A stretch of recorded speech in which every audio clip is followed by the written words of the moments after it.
As you can see, And we're going. Greg is not here still, so I am not Greg. This is not Greg.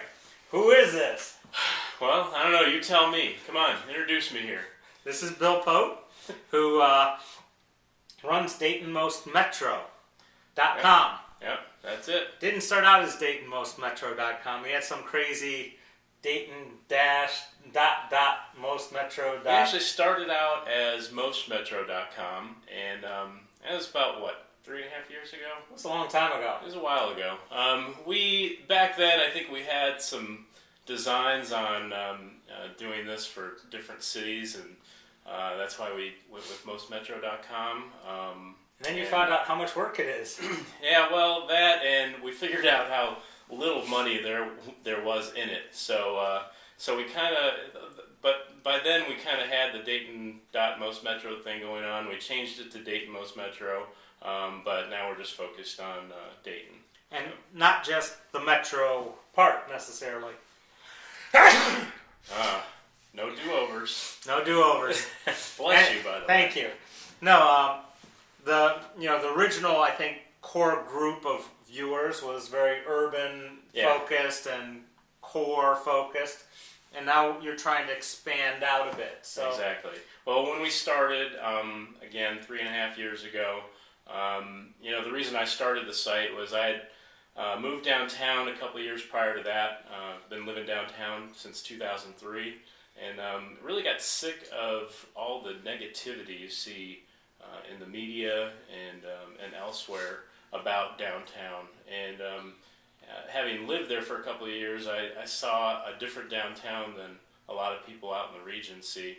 So I just wanted to start something and start a conversation and maybe help promote some of the positive things happening downtown. So that's how the site got started. And he put a lot of work into it. Originally, there were all these maps doing Google local type stuff with all the restaurants and everything else, and that's just too much work. Yeah, well, it's funny because I was a developer for a very long time, and although you're not anymore. Sometimes I am, but that's not really where I make most of my money. Okay. But the thing is, I miss it, and it's more of a hobby than anything. It's kind of like some people like to work on their car for fun. I like to work on code sometimes for fun, as crazy as that sounds. It sounds very crazy.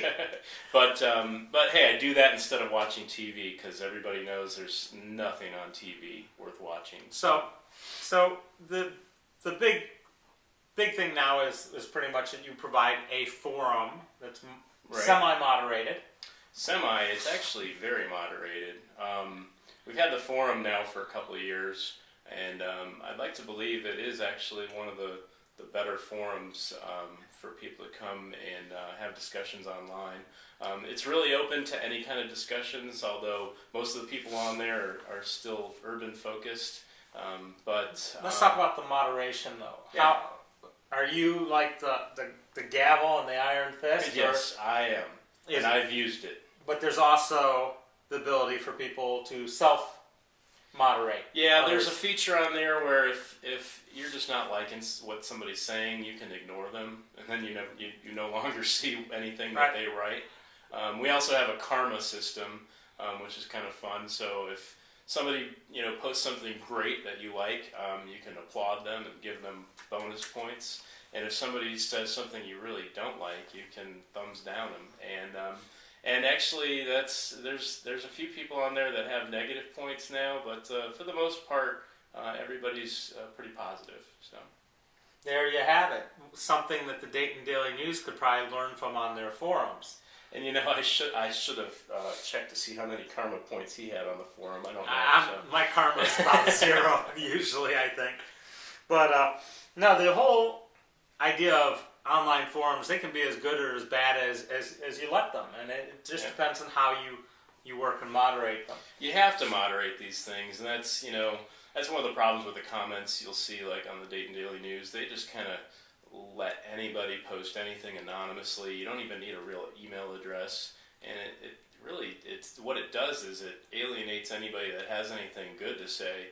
They're not going to go on there, so then you end up having a bunch of trolls spouting out whatever kind of racist, negative all kinds crap. of stuff. So They've called for my beheading on Courthouse Square on there. So, who's creating the content on the site now? Well, for the main part of the site, we have the forum and then we have the blogs. We've got, I'd say, around 10 contributing authors right now. And that goes up and down. Some people sign on, write a couple things, and disappear. And but we've got a lot of people that have stuck around.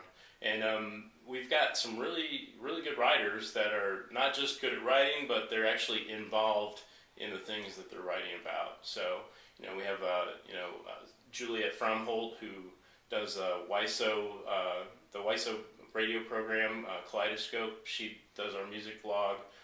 We've got somebody that works at Metro Parks Outdoors. He does our outdoors blog. So, things like that.